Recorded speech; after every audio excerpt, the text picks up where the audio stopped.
Hello, everyone. I'm Nick Bradley. I'm Space Rogue. And I'm Dave Bales. Welcome to Not the Situation Room. So, guys, I got a question for you. And mind you, this is gonna sound like the start of a bad joke, but bear with me. It's like Burger King, Tim Hortons, Popeyes, and Firehouse walk into a bar. No, I'm kidding. Don't even finish that. What does Burger King, Tim Hortons, Popeyes, and Firehouse subs all have in common? I think you've listed the Avengers of fast food: burgers, donuts, chicken, and subs, all assembling directly in my arteries. I felt my heart slow as I They're said just waiting for Auntie Dairy Queen to bring in the dessert. that. It's been a while for that one, but I hear you. Anyway, I see where this is going. And just know this is going to be a food episode, so I'm probably going to be starving before it's done. So, anyway, back to my question. While the most common answer to that might be, well, they're all owned by RBI.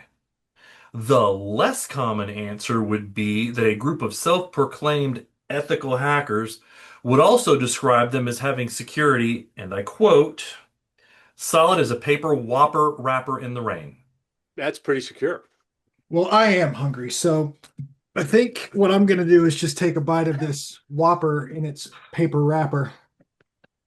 All right. Let me He's, But just he's feel stop. free to taunting me. continue. I'm just going to stop you right there. Okay. He's taunting me. Ethical hackers? Like, why do people insist on using that term? I mean, you're either a hacker or you're not. You don't see people going around claiming to be an ethical lawyer or an ethical locksmith. How about an ethical used car salesman? If you're going to use the term hacker, then own it. Be a hacker. If you want to be a criminal, then be a criminal.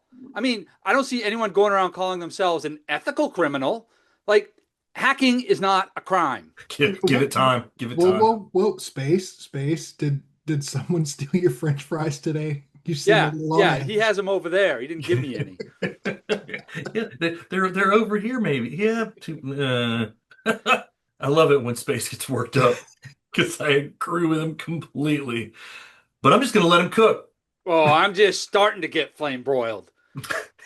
But tell us, Nick, what actually happened over there at my high school employer? Good So old BK.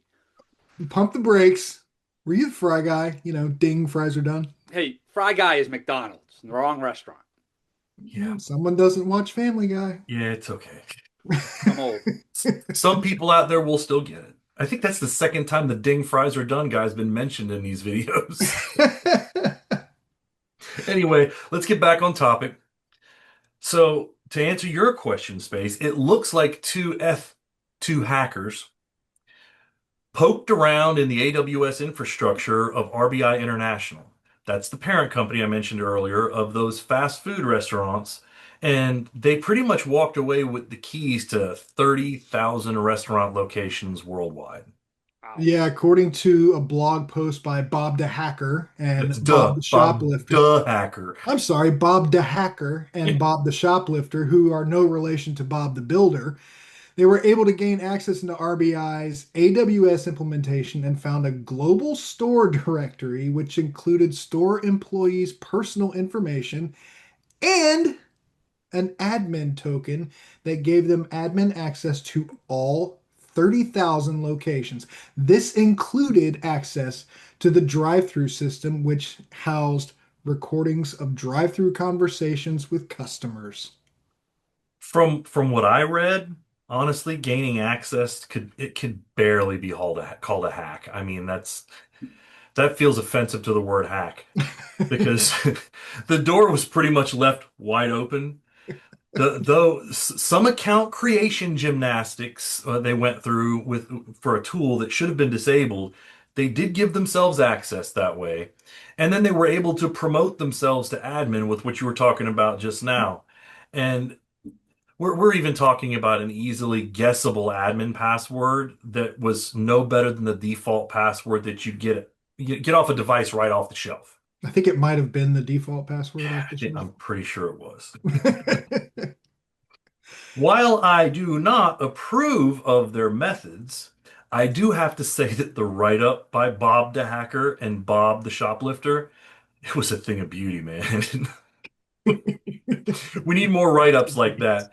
These are fun. I mean, it was a blast reading that one and not some of the dry corporate stuff we're used to having to slog through. I think we also need to give RBI a few props. They did fix things faster than a Tim Hortons drive-through order. I mean, it's going They to be a food did. episode, folks. I'm telling you.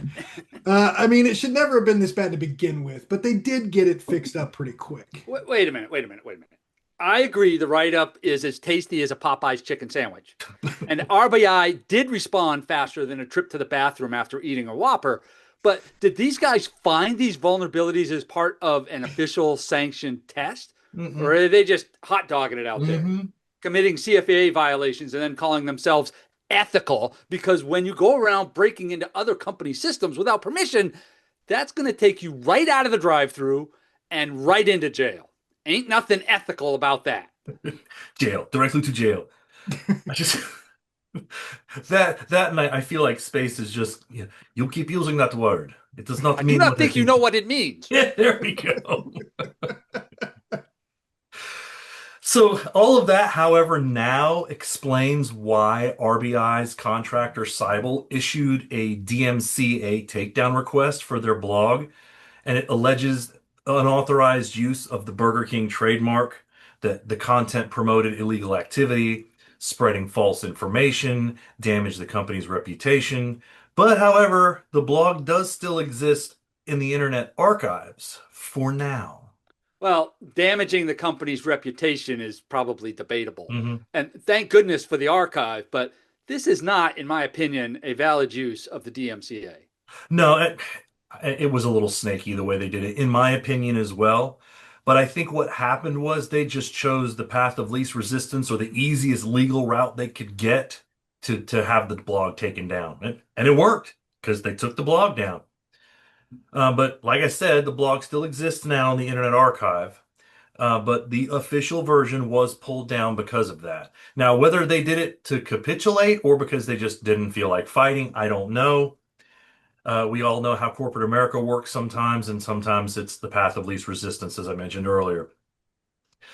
The good thing is, at least from what I have read, is no customer data or point of sale data was compromised, and the security failures were ethically disclosed, even though they didn't give them credit for it. Space, Dave, anything else you want to add on that? These two still hacked a company that had not hired them to do so. As Space said earlier, you either hack or you don't. There is no good or bad. You don't get to put your hand in the cookie jar when you're at a dinner party without being asked if you want a cookie. It's rude. But there is a lot of food in this episode. I mean, it's just a lot. So hungry Cookies. now. I am. I'm starving. I want to eat this Whopper over here. But I digress. Well, I'm sure RBI is happy to know of some of the weaknesses, excuse me, glowing weaknesses in Hmm. their security systems. They didn't ask anyone to do this. What gives these two guys the right to hack into a network they weren't asked to hack? As True far enough. as they don't have any right to do that. As far as the DMCA goes, maybe Cybele should have been looking at this so these two good guys didn't have a way in. And that's just my opinion. When you're not being thorough, someone's going to come along and do it for you. Davil's advocate appears again. Yes, I said it right. Did you Now, say Davels? Davil's. That's we're not sticking, by the way. we're not That's saying not going Cybele was away. being derelict in their duties. I mean, we don't know if they were brought in after the fact or they were there all along. I mean, this is just our opinion only. But they have we all have a responsibility to make sure our clients are being protected as they're the ones paying us, the collective security community, to Hmm. do so, right? So that responsibility lies with them. Yeah, you know what? You're right. And at the end of the day, they were just really lucky that they were just ethically hacked and not by someone not so ethical with malicious intent, because this probably could have gotten so much worse. Yeah. Anyway, on that note, what do you all think about what we covered here today? You know, who am I kidding? Sometimes you just need a burger, and mine's wrapped in aluminum, so it does pretty well, in the rain.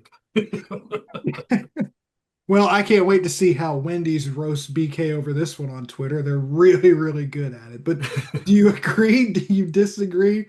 All feedback is welcome. Heck yeah. Like, share, subscribe, comment, and Hey, you rule, and we'll see you next time.